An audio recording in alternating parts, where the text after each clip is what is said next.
This is Bob Kay, author of Key Players in AA History, and we're listening to Rebellion Dogs Radio.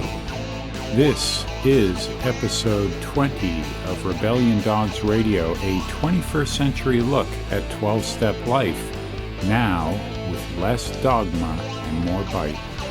We talked to Bob Kay, author of Key Players in AA History. We say thanks as Rebellion Dogs Publishing hits a meaningful milestone this week. I'll tell you what I'm reading now and hope you keep sending me notes on what's on your e-reader or bookshelf. More on that later. Sometimes at the 12-step district table or at service assemblies, I will joke with the archivists and say, "What are you doing in archives? There's really no future in archives." Ernie Kurtz would disagree with me. If he were here today, he would quote Dickens and Goethe. He would tell us that those who have no memory have no hope. Memory in January is a time of loss as much as it is a time of hope. For lovers of AA history, anyway. It's 2016, 45 years ago, January 24th, the day Bill Wilson died. January 19th last year, we lost Ernie Kurtz, author of Not God, A History of Alcoholics Anonymous, and 2 books he wrote with Catherine Ketchum, The Spirituality of Imperfection and Experiencing Spirituality. More on him, Ernie Kurtz, and his works later. Ain't it a kick in the gut to look at all we've lost this month, but still hope prevails as we see that these were just AA members, just like you, just like me, and perhaps we can play a role in creating and or preserving AA history, or the whole recovery culture. In a 1966 letter, Bill Wilson wrote, "AA was not invented. Its basics were brought to us through the experience and wisdom of many great friends. We simply borrowed and adapted their ideas."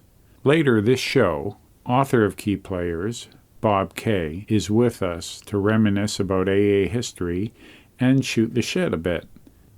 If you haven't read Bob's book, it's a blast. Honestly, it's a history book full of humor, commentary, and relevance to today's life and times. At the time of editing this Rebellion Dogs radio show, number 20, I'm getting ready for a return to Sedona Mago retreat. This time it's the Symposium on AA History, March 4th and 6th, 2016. It's my second time in Sedona and my first time at this history symposium. There are speakers and panelists for 3 days, and I have the honor of talking about atheists and agnostics in AA. They'll talk about Lois Kay, Marty Mann, the LGBT community. It's kind of a spring break for geeks of AA and AA culture. We've hit a meaningful milestone in 2016. Beyond Belief is now found on 5,000 bedside or coffee tables, smartphones or e-readers. Besides offering thanks to everyone who's recommended the book to others or written a review on Amazon or Barnes & Noble or anywhere, other than just saying thanks, we're going to talk about how it takes a community to raise a child and also to nurture a do-it-yourself book written by an indie author. Being as this took 3 years to get to this 5,000 plateau, let's put it in perspective. Daily Reflections, the daily devotional by AA, sells 5,000 copies every 11 days. We're not exactly changing the industry, but we are being heard in places where there's a demand for a secular look at recovery. So a big thanks right now to everyone who's helped. We'll have a bit more later, and we'll open our book, so to speak, and talk about what this modest success has meant to Rebellion Dogs Publishing. No one's quitting their day job, but we're happy and grateful. On the anniversary of Ernie Kurtz's death, I posted on Rebellion Dogs Publishing site a speech he gave in September of 1997. for a gathering of AA archivists in Akron, Ohio. It's still available there if you want it. He said, "Preserving AA's history, its story, is our most important task, for whether we be alcoholics or simply lovers of AA's wisdom, it is by telling and hearing their stories that Alcoholics Anonymous heals alcoholics and passes on its wisdom. As its name makes clear, Alcoholics Anonymous is its members, and so its stories and its members' stories are one and the same. In my years traveling and speaking, I have whenever possible urged AAs to investigate and preserve their own local stories.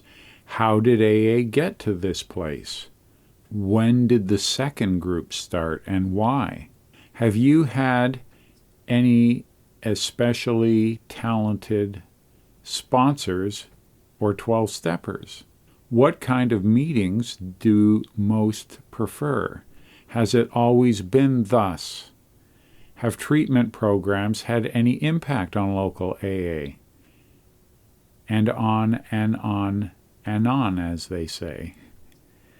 It is thus a special privilege to be invited to address a gathering of AA archivists at their annual meeting in Akron, Ohio, in September 1997. So that whole speech is still available, and I couldn't recommend it more.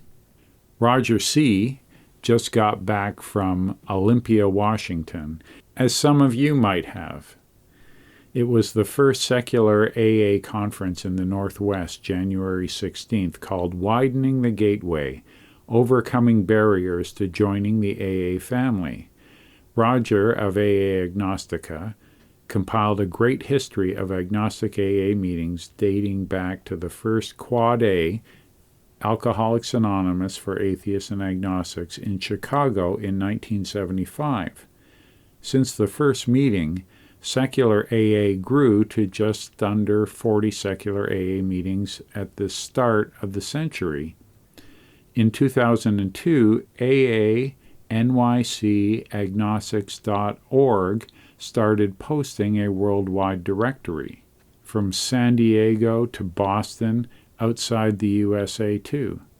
Today, over 300 meeting nights per week, there is an agnostics, atheists, and freethinkers group that offer a no-prayer offering of AA sobriety. I'll be definitely borrowing from Roger's notes. I spent time at AA Archives at the General Service Office in New York City. I was looking into the history of the Trustees Literature Committee's visiting requests from the fellowship and conference to create a pamphlet for atheists and agnostics by atheists and agnostics in AA. Of course, we're not talking about the "I was mad at God and defied him when I got here until I came in line and obeyed my higher power" definition of atheist. That is not atheist. While yes, there are some atheists who through examination and personal exploration come to believe in the divine, just as there are some who start to question the deity of their childhood and become apostate. They let go of God, so to speak. People do cross that line.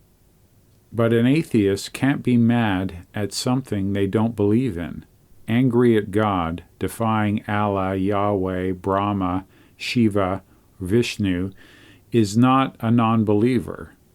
Both anger and defiance characterize a rebellious true believer. At the time Alcoholics Anonymous, the book, and the fellowship were being crafted, John Buchan, a Scottish author and diplomat, was the Governor-General of Canada. He wrote detective novels. He held diplomatic posts in South Africa and Canada, and he died in Montreal in 1940. He was quoted as saying, "An atheist is a man who has no invisible means of support." So in this regard, an atheist would have no supernatural power to be angry at or to defy. Supernatural notions would never come to mind for an atheist regarding matters of health, death, morality, or the history of the universe? Now let's go back to these requests for an AA pamphlet. In 1975, a letter was sent to the General Service Office and turned over to the Trustees Literature Committee. In his letter, Al L. from Florida wrote, Question: Is it possible for the powers that be in AA to publish a pamphlet designed specifically for agnostics? I don't mean the big books version, Chapter 4, We Agnostics. That doesn't make sense to me, never did. Many agnostics believe at first that AA, with all of its let God do it, and that one is God, may you find him now, is really a thinly veiled attempt to shove religion down their throats. You and I, of course, know that isn't the case. I would not advise that such a pamphlet for agnostics imply or infer that God will get you sooner or later, or that you will necessarily come to believe in the power of prayer, or that you must turn it over. My logic, common sense, and dedication to AA keeps me sober, and I don't think the non-spiritual have been given a fair shake. In February 76, the Trustees Committee appointed a subcommittee to study the issue and report back. At the July 1976 Trustees Committee meeting, the subcommittee presented a preliminary report recommending the publication of this pamphlet. However, October 1976, the Trustees Committee decided not to forward this item to the convention for consideration. It seemed like an idea worth considering by the Literature Committee, but then it was mothballed. Similar requests resurfaced from AA trustees and delegates from members, districts, and areas in 1981, 1988, 1995, 1997, and 2000, and again in 2008. A district in Hawaii voted unanimously to ask Alcoholics Anonymous to develop a new AA pamphlet, which includes current experience and personal stories from members of AA who have the following characteristics. 1, they have achieved and maintained sobriety within the program of Alcoholics Anonymous. And 2, they would describe themselves as atheist and agnostic to this day. This request was voted on by Hawaii's District 11 and passed unanimously. It was then forwarded to Hawaii's Area 17, where it was passed with substantial majority. Rick H. of Hawaii wrote to GSO, Dr. Martin Luther King Jr. said, "We are confronted with the fierce urgency of now. In this unfolding conundrum of life and history, there is such thing as being too late. Alcoholics are dying needlessly. Let us stay in the business of saving lives and not let false perceptions of AA drive people away. Let us be proactive in our inclusiveness. Let us carry the message to all alcoholics. 6 times this issue has been raised, and 6 times the past Literature Committee has failed to let the conference as a whole vote on it. A time comes when failure to act becomes immoral." That plea was 2008. It fell on deaf ears, maybe willfully blind eyes as well. There are none so blind as those who will not see. All, if not most, minorities that have asked for a pamphlet to tell their stories of common suffering and recovery in AA, in their own words, every time it's been asked, this has been accommodated. We've taken steps to accept and publish narratives by and for women, the young, the LBGT community, armed forces personnel, visible minorities, and members with mental and physical challenges. And we have pamphlets for all of these minorities.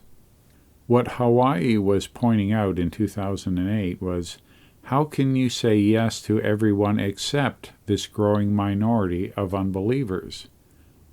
Or anyone for that reason, who isn't being true to themselves when repeating the phrase, God could and would if he were sought.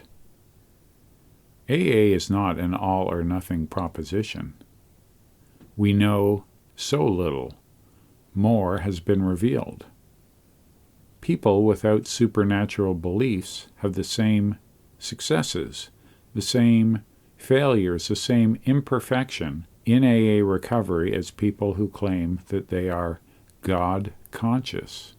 Before 2008, every one of these times a literature committee faced this ought we, can we, is it a priority questions. It may have been in ignorance of the other proceedings. Each might have had mitigating circumstances. Here, I'll throw them a bone. In 1975-76, while the committee deliberated on the request for an atheist agnostic pamphlet, Barry L., an AA staffer who had crafted Living Sober, was now spending his time putting together Do You Think You're Different? This pamphlet had one story of an atheist and one of an agnostic. The full lineup of pamphlet P13, 1976, now includes Gloria, black; Louise, 79 years old; Podrick, gay; Ed, atheist; Paul, Native American; Diane, 15 years old; Michael, clergy; Mary, lesbian; George, Jewish; Anonymous, movie star; Phil, low-bottom drunk; Jim, high-bottom drunk; and Jan, agnostic. So my point is that maybe the committee, with a clear conscience, concluded that let's give Do You Think You're Different a try. Maybe it addresses the demand for atheist agnostic stories. That might have been the case in 75-76. But moving forward to 2008, the committee knew that this had come up 6 times before, and every time unbelievers were denied. Hawaii knew that the unbelievers had been denied. If 6 other committees could deny accommodating the unbelievers, the 2008 committee would too. The rationalization? The committee notes that there was ample sharing in existing AA literature to reach atheists and agnostics. You give that a thumbs up or a thumbs down. In the Bible, Peter denied Christ 3 times. This marks 7 times that GSO has denied atheists and agnostics. The next time around, the trustee committee saw the value in such a pamphlet, put our request for stories out there, and received, I think, in the neighborhood of 200 responses. They put that into a pamphlet form. They brought it to what I believe was the 2012 General Service Conference, and it was the conference, not the trustee committee, that said no to a pamphlet of stories of atheists and agnostics. We're using some strong language in our shows. Willful blindness. We've used the term systemic discrimination before. These words might be damning, and they may offend or shock any member who wishes to see our fellowship as inclusive and diverse. The truth is that on this matter anyway, we show favoritism, and we turn our back on a particular minority. So there are 3 things that my presentation in Sedona will look at: AA, agnostics, and freethinker groups, and our rapid growth to meet the appetite for a secular voice in AA; agnostic atheists on the world stage, including the We Agnostic panels that have been part of the AA International World Convention every 5 years, going back to 1995 in San Diego. And finally, what my research reveals from the many attempts to create more inclusive AA literature, especially for non-believers. Up next, Bob Kay. He's an emerging AA historian. We love a lot of books at Rebellion Dogs. Over the last year, we've talked to Dr. Joe Nowinski about his book on the science of 12-step recovery, Mark Lewis about the disease model of addiction, Erica Spiegelman about authenticity and other processes to rewire the brain in recovery. Jack Grisham, last episode 19, talked about principles of recovery. Dr. Tim Bilkey, he talked about ADHD and addiction. Dr. Vera Tarman of the Renaissance Treatment Center in Toronto talked about food addiction and her book, Food Junkies, The Food Supply, Junk Food, Nutrition, and the Role of Food and Nutrition in Recovery. Hi, this is Dr. Joe Nowinski, and we're listening to Rebellion Dogs Radio. On to Bob Kay. I love his book, Key Players in AA History. I already knew about many of the people that he covered in his writings, but his writing style is so much more entertaining than everyday biographies. He speaks candidly as an insider, an AA insider, about these people who have shaped the truths and the myths that we call 12-step culture. Here we go with Bob Kay. You weren't planning on writing a book about key players in AA history. You wrote an essay, got some feedback from that. How did the process of writing key players in AA history come Okay, about? that's a good question. It started with an essay I wrote for the Grapevine about the Lord's Prayer, which I am militantly crazy against the use of in AA. Drives me crazy. I submitted that to the Grapevine, did tremendous research getting it ready. The famous Mel B., old history guy who's about 69 years sober now, still going strong, had just written a piece on the pro side. So I thought in the interest of balance, they might... anyway, I did Supreme Court research and all kinds of crazy stuff and put this essay together that in retrospect was too long, but they rejected it ultimately after about 2 months of waiting. I ended up getting that essay on Roger's Agnostica website. Anyway, he liked the way it was written, asked me to write some more stuff. I've had ambitions in that direction for a long time.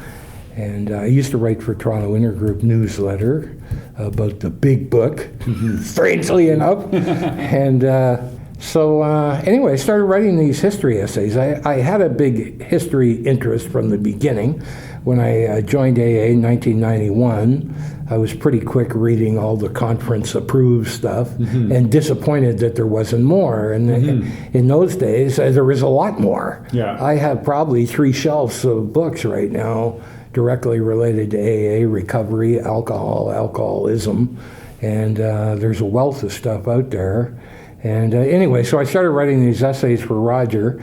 At one point in time, I had about 12 or 13 or 14 up on all various different characters. And So who were some of the first 10? Ebby, did one on Ebby. I did a kind of group essay that I'm in the process of writing a second book. In the second book, a single essay that I did for Roger will be 4 essays. Okay. And that's the Richard Peabody story. Great. Yeah. Courtney Baylor. Yeah. Anyway, the Richard Peabody essay, I read his book a couple of times. Incredible amount of quotes just taken directly out of there. Half measures. Half measures are of no avail. Yeah. Once a drunkard, always a drunkard. Yeah. And there's just several more that are so the same. I was reading a different book the other day that said Courtney Baylor, who I don't know as much about, but the Peabody predecessor, part of his treatment, they had something very, very similar to step 4, 5, 6, and 7. Yeah, that's sort of the self-examined life. Yeah. Anyway, then I did some interesting ones. Charles Towns, who had the Towns Hospital, very interesting character, and really a P.T. Barnum type of scammer type. Yeah, totally. And, in it for the money, kind of closer to the Scientology guy than Walter Mayo in the Mayo Clinic. Yeah. Now you mentioned Ebby, right? We seem to have a difficulty in AA honoring members that were key players in AA history that didn't die sober. Right. Somehow their contribution is less, or we better not talk about that. Yeah, I think the Ebby, there's a little more to it than that, but that's a big part of it. I mean, it's like having Bristol Palin fronting for abstinence and having her second kid out of wedlock. Yeah. So, Ebby run around drunk as the founder of AA. I mean, I get where that doesn't make sense. The second thing is Ebby was a spoiled rich kid, silver spoon guy. And when that inheritance money all got frittered away, he wasn't a big worker, whether at work or recovery work. Yeah. And he was lazy and a moocher. And Lois is unkind Ebby in her Lois Remembers biography. Yeah. Oh. Yeah, and he wasn't a roll-up-the-sleeves kind of guy. No. Although he had a very similar background to Richard Peabody. Yes, Also came from indeed he did, affluence yes. And, sort of... And no doubt Roland, who found his way into Carl Jung's office. In the introduction to my book, and I just briefly lay out what it is, and there's different parts. There's a woman's section, a founders section.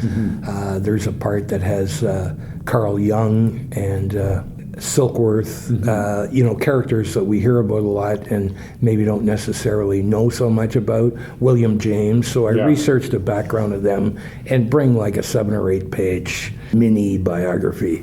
And this stuff intrigues me.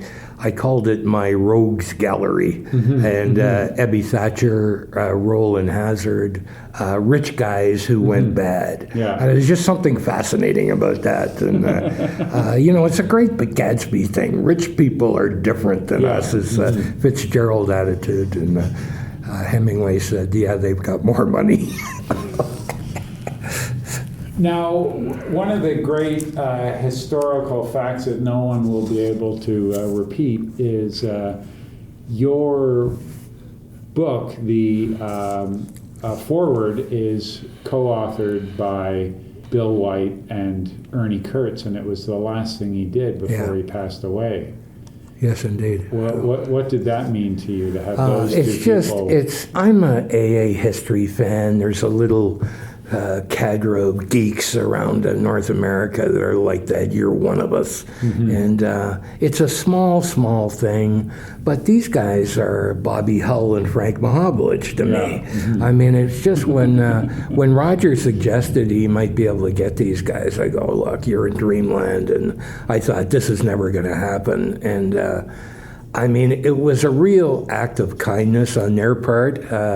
They're kind of reaching downward. I'm an amateur in the history writing business. These guys have dug through archives and stuff. What I did was I probably read 45 books to write a book. So, a little different.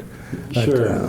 But that speaks of the democratization of not only the publishing world, but AA per se, in the same way that if you want to write a book, you can. Right. And the music business saw the same thing, where it used to be if you didn't have a record deal, Yes. you were never going to be heard. Now it's not necessarily The case. publishing changed even more with this print on demand. Yeah. I mean, I know people that wrote books, bought the 2,000 or 3,000 copies that was the minimum to get a reasonable price, and have 1,800 of them in the basement or in the garage or in the closet. Most of these books are a limited market thing, and the print on demand, you don't have to order any up front. Yeah. I bought 250, and Roger suggested that was too many, and I've gone through those. I sold about half of them locally. I mailed some out, autographed and stuff, to the States and through internet contacts. And I gave 100 away. Yeah. When you write a book, you tend to give a bunch away, maybe. So. Yeah, you do. Yeah. I mean, I love giving books to people. Yes. I've always done Yes. that, right? So if you happen to have a stack of them. Anyway, I'm a book guy. Yeah. And a book with my name on it, albeit last initial only, is pretty special. And I gave that some consideration. I think I reveal my AA membership within the book. Yeah. If I'd have written the book in such a way not to do that, I could have put my name on it. Yeah. There's some advantages and disadvantages. Exactly. But it's a bell you can't unring. Yeah. Yeah. Anyway, people mistakenly think, oh, he wrote an AA history book and put his last name on it. People can do that without revealing their membership. I mean, people write history books about stuff. So. I honestly didn't know Ernie Kurtz was Ernie K. until long after. I did not know that till fairly recently. Yeah. Yeah. And the guest house, 1975, he went.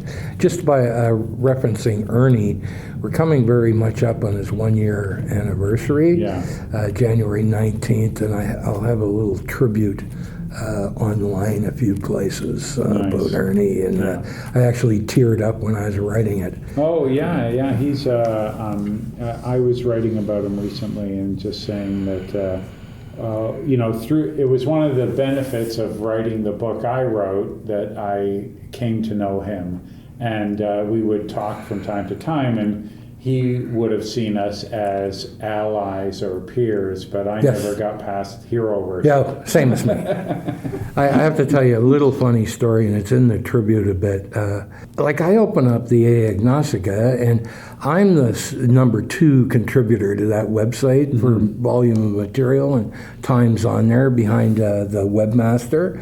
And anyway, I come on. The first time I saw a comment with Ernie Kurtz. That's Ernie friggin' Kurtz. But anyway, you wrote something, and I can't remember what it was. I'm sure you'll probably remember.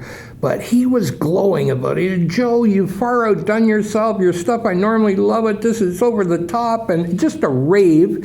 He did the same thing about Roger's history of agnostic groups. Yeah. So anyway, I opened up this Charles Towns essay probably around 3 years ago, and in a quest for some self-esteem, I'm looking for comments, and here it is, the Ernie Kurtz comment, and it's like, so who went to China? Was it Charles Towns or was it Lambert? And I'm going, why is he asking that? And my sentence structure was kind of screwed up. Yeah. And Ernie Kurtz, for those that don't know him. Catherine Ketchum, who co-authored a couple of books with him. Experiencing spirituality and the Spirituality of Imperfection, wonderful books. And Ernie told her in the first interview, he said, I am hard to work with. I get crabby. And that crabby comes from perfectionism. So in my golden ticket Ernie Kurtz comment, first he tears apart, and I go through and I read and I go, oh, now I get it. It's just...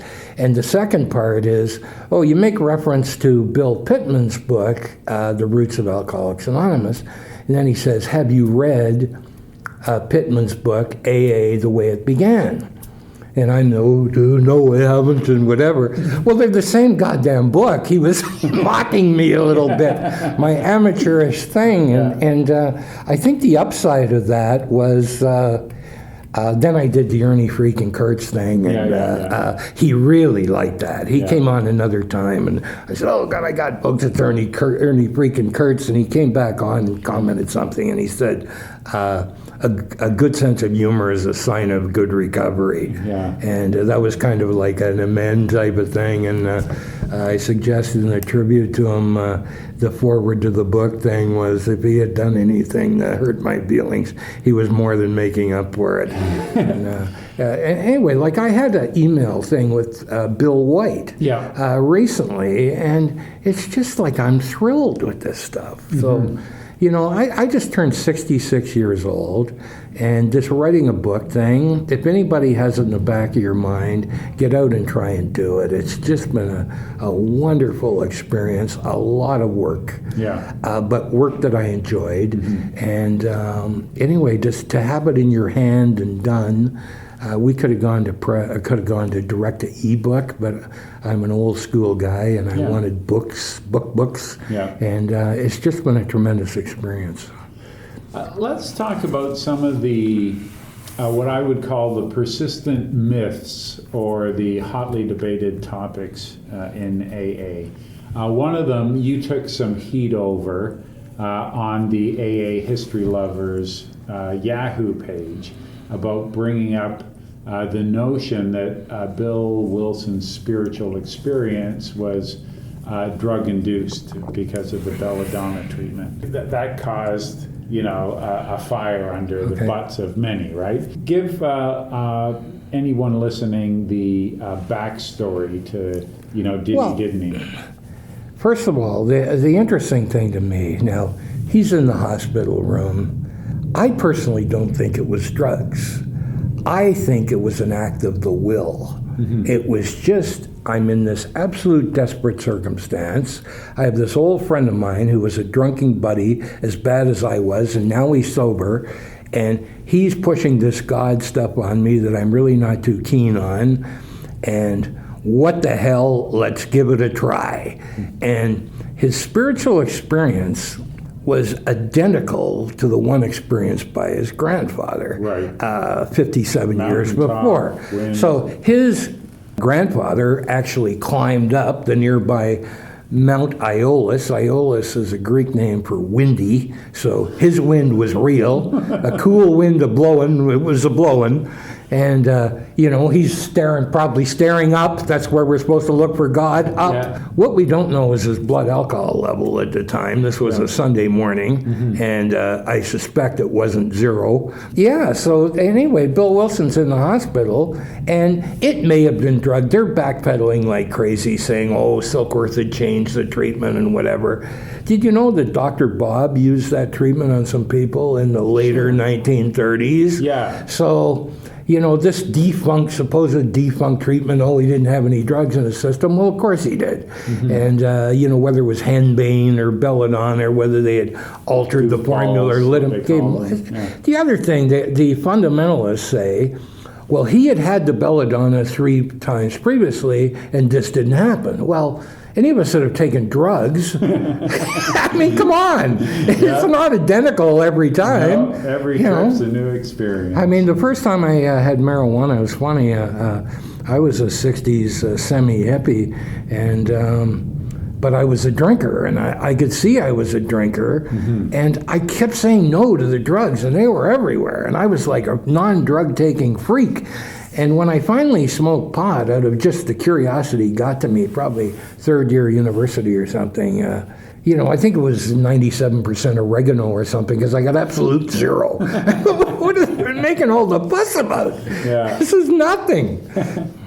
The other thing with the Bill Wilson legacy is, didn't he, Bill Wilson, the skirt chaser, and you wrote a little bit about that. This is the one that I took the heat for the most.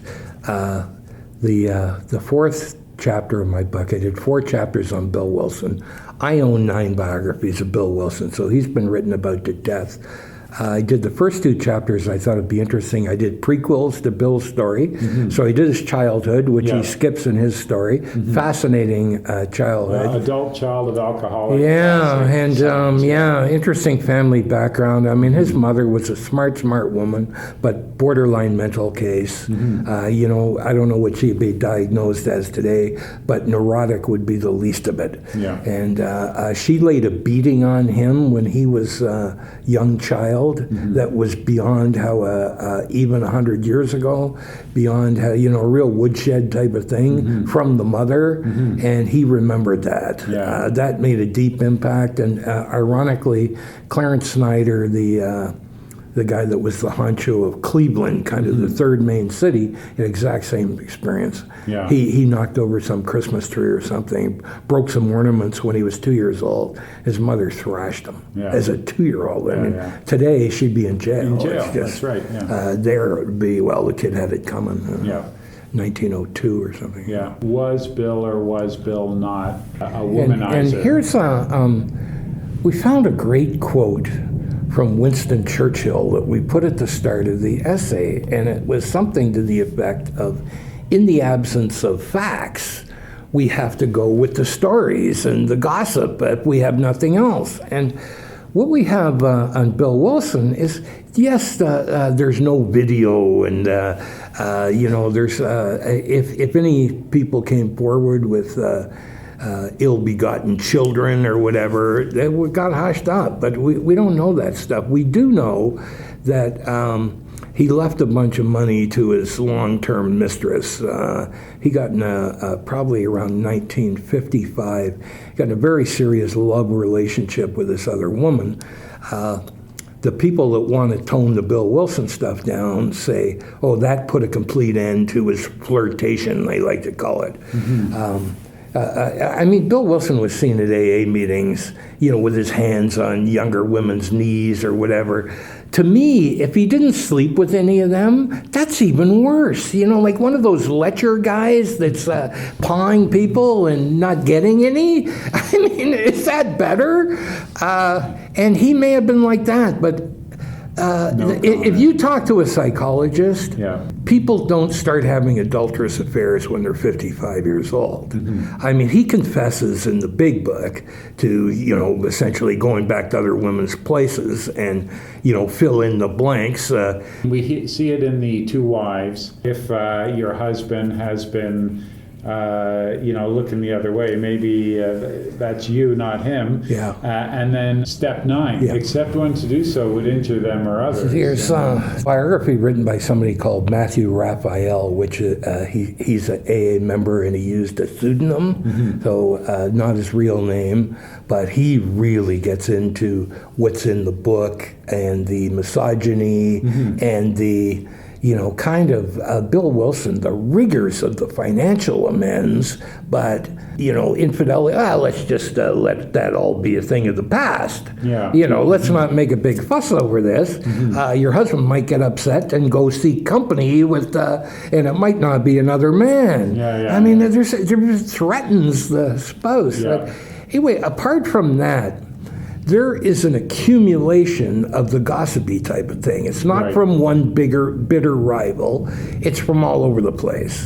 They run into some old Oxford group guys, and they said Bill was always bragging about his Wall Street conquests back in the day, and there's the rumors of the Founders Watch, where at conferences they would get a bunch of people to steer him away from hitting on women. I think it's pretty clear that he had a variety of girlfriends, and quite frankly, I'm not that upset about that. I think him and Lois had an understanding. I think it was basically unspoken, but this was a different era, almost 100 years ago.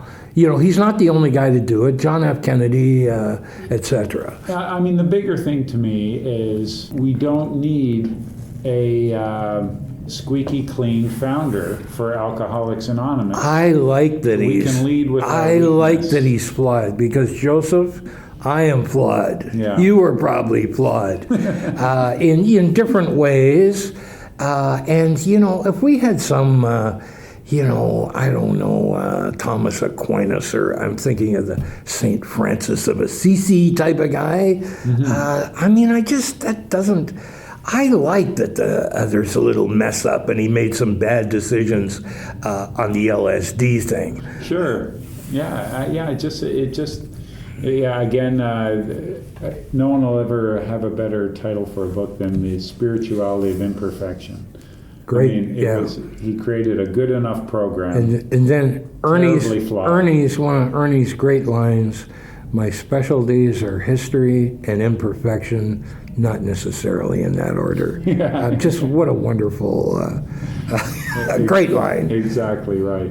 AA history is full of some bright spots, some erroneous conclusions. I mean, the Herbert Spencer quote, no one knows for sure if Herbert Spencer ever said it. He certainly never wrote it. Michael St. George is the guy that went and dug all this up. And he went through all of Spencer's writings and proved that he didn't write it. Right, that's right. But I don't think he proved that he didn't say it. Exactly. And the quote from the previous guys wasn't the same. Now, the phrase was there, that last little bit of contempt prior to investigation. But the quote is a longer quote than that. So I liken the possibility, and I run across Herbert Spencer in a couple of books unrelated to Herbert Spencer, that has happened sometimes. And anyway, Herbert Spencer was a real cocktail party type of guy, sort of an Oscar Wilde type of thing. And I'm sure a lot of Oscar Wilde quotes aren't things that he wrote. It's just he said it, and some opportunistic journalist wrote it jotted down. Well, and then it got passed down in an oral history or something. So. So it could have been, might have been, might not have been. It's just another one of those things. It's not that important. I mean, there's a whole other, like back to the Bill messing around. We want this mythology of it all being perfect and inarguable. You know, I don't know what percentage of people, probably dwindling today, but I still hear it. You know, the big book wasn't written by humans, was divinely inspired. And I mean, there are intelligent people that believe that. Sure they do. And there are, the majority, fortunately, of people who do believe in God don't believe that God wrote the book. Well, Bob, can you come and talk to us again soon? I'd love to. This was fun. Okay. See you online. Great. Hi, this is Erica Spiegelman, author of Rewired, A Bold New Approach to Addiction and Recovery, and you're listening to Rebellion Dogs Radio. Listening to that again, it would be good to have Bob back here. We were in a classroom at the U of T. We were talking there, and we were cut short because one of the 17 AA meetings that is held in the Ontario Institute of Studies and Education building on Bloor Street was just about to have one of its 17 meetings. In mid-sentence almost, a member of the U of T group had come in with their group supplies and they were setting up. So Bob and I made our way out and hopefully we'll chat again. So Bob, until next time, if you're not already intimately familiar with Bob's blogs, visit aabeyondbelief.com or aagnostica.org. I urge you to get to know him better. And his book, Key Players in AA History, can be found on the bookstore page of rebelliondogspublishing.com or get it with your next purchase from Amazon. So if Bob inspired you to write your own book, I would encourage you to do the same. I'll share a little about my experience with Beyond Belief, Agnostic Musings for 12-Step Life, especially in our next show. Briefly, Beyond Belief was written in January 2013, or published then. It took, 5 to 7 years to write. And 3 years later, we reached a milestone, 5,000 copies sold. I'm delighted and I'm humbled. Now, the larger addiction recovery daily reflection market is 800,000 new books sold every year in that universe. Melanie Beattie has a great book. We know Hazelton has books, a 24-hour a day. AA has its own, NA has its own, on and on it goes. The work we've done, while significant for those of whom it matters, is unnoticed by the larger industry and community. I might have mentioned this earlier, but it took us 3 years to sell 5,000 copies of Beyond Belief. AA moves 5,000 copies of Daily Reflections every 11 days and has done so for all 3 years that Rebellion Dogs offering has been around. Paperbacks have been your preference over ebooks, 73% buy paperbacks, 27% buy the ebook, EPUBs, or the Kindle version. This year, more people have bought both, have one on their smartphone to access anywhere and one on their bedside table or to bring to meetings. So next show, we'll talk about not just the recovery addiction genre, but the whole $11 billion self-help genre. Be you consumer, contributor, or both, you'll find next week's episode very interesting. Already taken some notes on it. The old school way of working with a publisher, agent, publicist, etc., it's still very viable. But the DIY, do-it-yourself, is worth looking at too.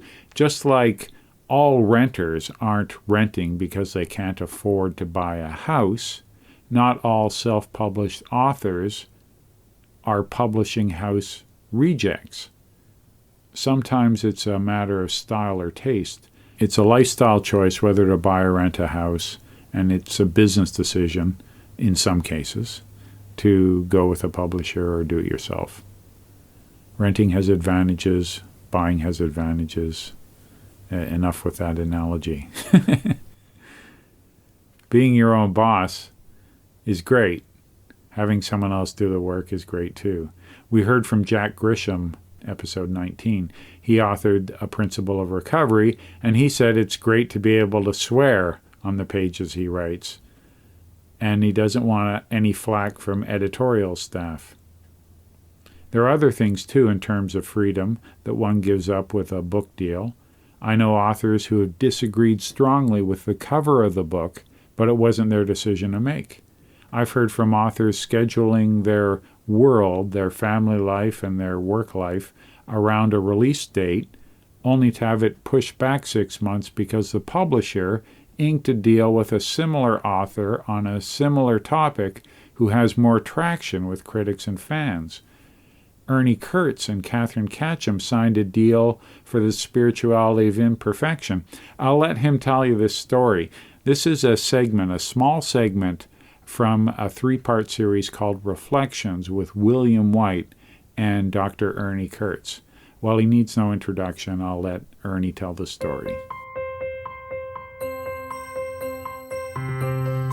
Ernie, let me transition, if we can, from the concentrated work on not God and the work that's followed that to the work on spirituality. I'm very interested in how the work that led to spirituality of imperfection began. Again, it's one of those AA coincidences, I think. I was interested, I was looking at the steps, and especially with the burgeoning of therapy in the mid to late 1980s. The spirituality that was conveyed by the steps, it struck me, was the significant thing. And because I had some background theology, I had spent years in the seminary and then was a teaching fellow at Harvard Divinity School as sort of a sport during while I was there, because one of my mentors was on the faculty there. I was interested in developing this line of thought. And I mentioned this to Father Jim Royce, a Jesuit priest who started the first college-level alcohol studies program at Seattle University. And the grand figures in our one of the, yes. With ethics, especially yes. with Dr. Yes. Bissell. Anyway, so he knew I was interested in this, and I chatted with him. I mean, if you're going to write about spirituality, you better talk to a Jesuit priest, someplace along the line. And so he knew this, and this woman who lived in Walla Walla, Washington, of all places, Kathy Ketchum, had been Jim Milam's co-author in the book Under the Influence. Oh, yes. And Kathy sort of had the same sense coming out of that what that book lacked was something about spirituality. She didn't know a lot about it, but had that sense from the people she met. And so she, hearing that Father Royce, and of course Jesuit priest, he must know about spirituality, she called him and asked him, would he care to work with her on a project like this? And Jim said, no, but I think I know somebody I should call. And Kathy called me. And, this raised this possibility as a professional co-author, a skilled writer, contact with an agent. And so I was doing a lot of presenting at that time, and I had some connections with the Veterans Administration. There's a VA hospital in Walla Walla, and I pulled a few strings, and the VA invited me to give a presentation to the VA hospital in Walla Walla for their staff and the live people. And Kathy came along, and I gave this. I always give things orally before I write them. I'm a speaker before I am a writer, which is one reason I've published so little probably, especially since I've been off the road. But Kathy sat in the back scribbling furiously all during the workshop that I was giving. And at the end she said, I think we've got to go. And I stayed for either 2 or 3 more days, I forget. And I was in a motel, and she came, and she spent about 16 hours of the day with me. Her husband was so marvelously tolerant, I thought, so trusting. And we hammered out an outline, decided what we were going to do, and I went back to, I was living in Oxford, Michigan at the time, and she went back to her home in Walla Walla, and we started exchanging manuscripts. This was the days really before email, and so while we wrote on computers, Not God was written on a typewriter, by the way. Yeah. Some people don't realize how old I am. We mailed back and forth using all the Express agencies, and I can be difficult to work with. I just asked Kathy. I think I only had to send her flowers 4 times during our relationship where I realized that I had said something hurtful to her. But she is very thick-skinned, and we hammered out the book that became The Spirituality of Imperfection, which amazingly, it was published first in 1992, and there were 6 books published that year on spirituality. And because the editor at Bantam, who had purchased our book, left Bantam at just that time to go to, our book received no publicity, not one advertisement. And these other books came out with large names attached to them, and what do you do? So you play the hand you're dealt. And But I'm fascinated so because that caught on. It's the only book published in 1992, though it's still in print. And if you go to Amazon, it still will rank sometimes around between 2,000 and 3,000 in sales on a given day, which is... that book tapped such a nerve in the culture, and I'm wondering if you have any sense of what it was that book, sort of tapped in terms of the incredibly broad response to that book. It seemed to really meet a kind of unique need for this culture at that time, and continues to do so. I think there are 2 things, and it's exactly like AA. First of all, the book is a book of stories. There are 99 stories in that book. It's not a book of exposition.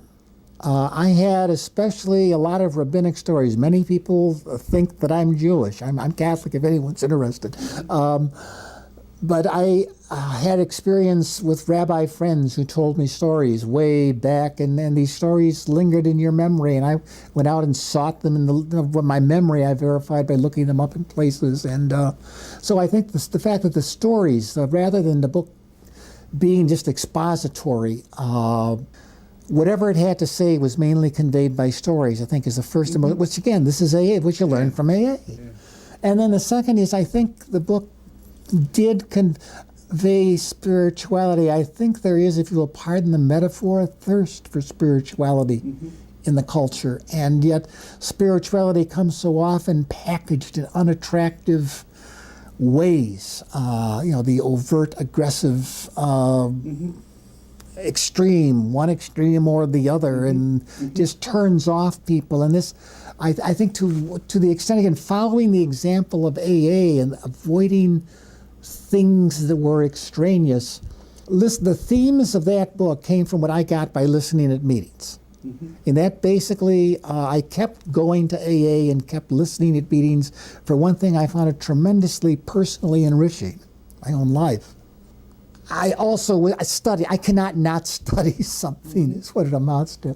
And I started hearing these themes, and so I took those themes and wrote about those themes. The interesting thing is, 1992, 2007, I've kept going to meetings.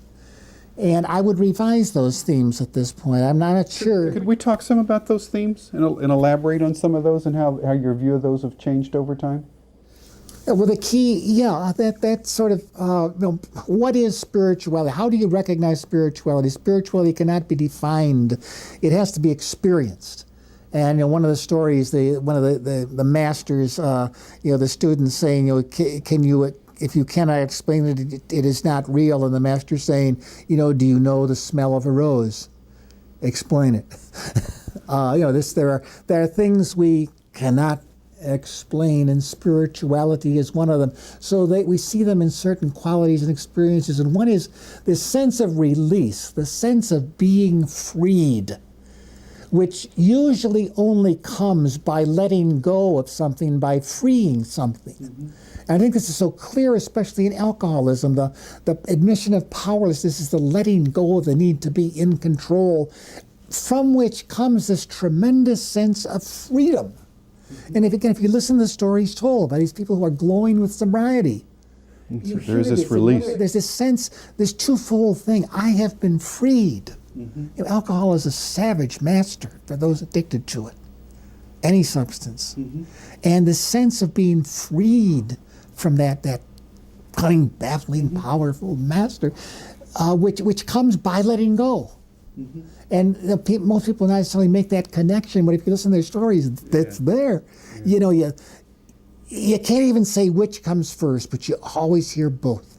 There is both an experience of, I have been freed, Not that I've won my freedom. I have been freed. And also the experience of having let go of something that they thought they absolutely needed. This is what, during the other chronic conditions, very often is a very important thing, even more so than the alcoholic letting go of the alcohol. And then I think the second one, which flows from that, is a sense of gratitude. The problem is the word gratitude is used so often in our culture, and gratitude is one of those realities that while you're naming it, you're now experiencing it. Gratitude is the recognition of gift.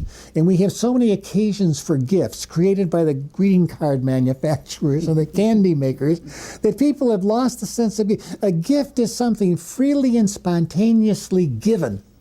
And recognizing that one has received a gift. That's gratitude. Freely and spontaneously given. If I give my wife a diamond necklace for our anniversary, this is marvelous, and I'm sure she'd be very happy. In fact, I'm sure she'd wonder where I stole it. But but if I stop, I'm on my way home from shopping, and there's someone selling roses on the corner, and I buy a bunch of roses and bring them home and say, here, these are because I love you. That's far more meaningful to her. If you can. I mean, it's a gift is something freely and spontaneously given, and those who achieve sobriety, it's a gift. I mean, they've tried so hard, they've struggled so hard, that in this release, then they recognize gift. Gratitude is the ability, then we recognize the gifts others give us. That we are so gifted. And in the sense of entitlement with which we're and the sense of occasioning things, this control thing, that we lose the sense of gift. And one of the great gifts of this spirituality is to again become capable of recognizing gift. And I just think that's these things become almost ineffable because they are spiritual. Humility, the giving up of the sense of being special or exceptional.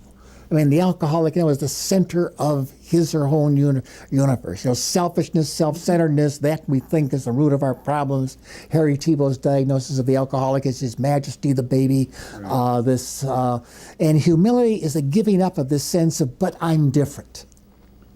The sense of exceptionality. I'm unique. And what this allows is a rejoining of the human race. At the end of one of the discussion of the steps in 12 and 12, rejoining the human race. And so this is where one becomes capable of fitting in, belonging to a group, in the sense of needing the group. This is all related to humility. Humility is not, obeisance or getting down in the mud. Humility is this recognition of there's nothing special, especially. I'm not different. And I can fit in, therefore. I belong. The alcoholic never is at home. So I let the tape run a little longer than I planned. Isn't he a great storyteller? Both about signing a publishing deal. Sometimes those things you don't find in marriage what was promised in engagement.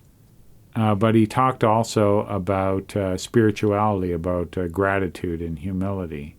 Go visit WilliamWhitePapers.com for more information on this 3-part series called Reflections. You can see them all for free online.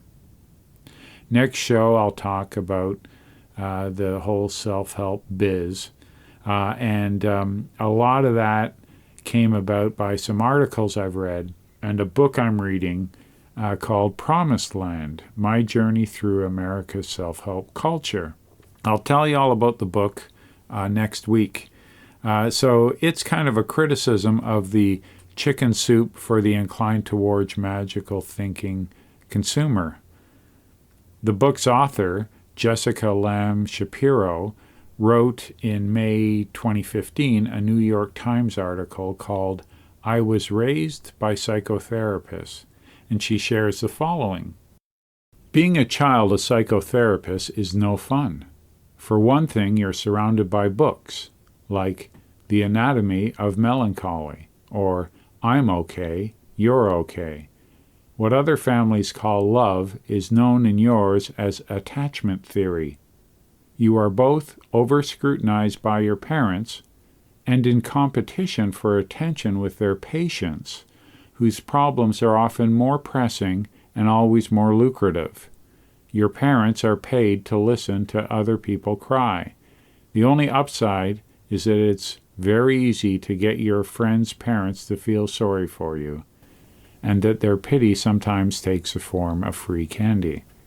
I have 4 therapist parents. One of them, my father, was biologically related to me because of my mother's early death and a series of marriages and divorces and custody battles and other well-intentioned disasters.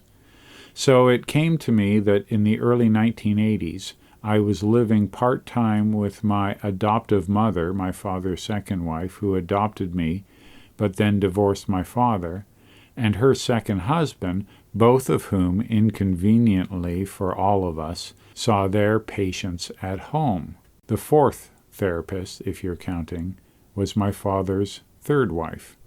Next week we'll have more from Jessica Lamb Shapiro. If you can join me in Sedona for the Symposium on AA history, it'll be, well, like I said, it's spring break for AA geeks. I'm very excited.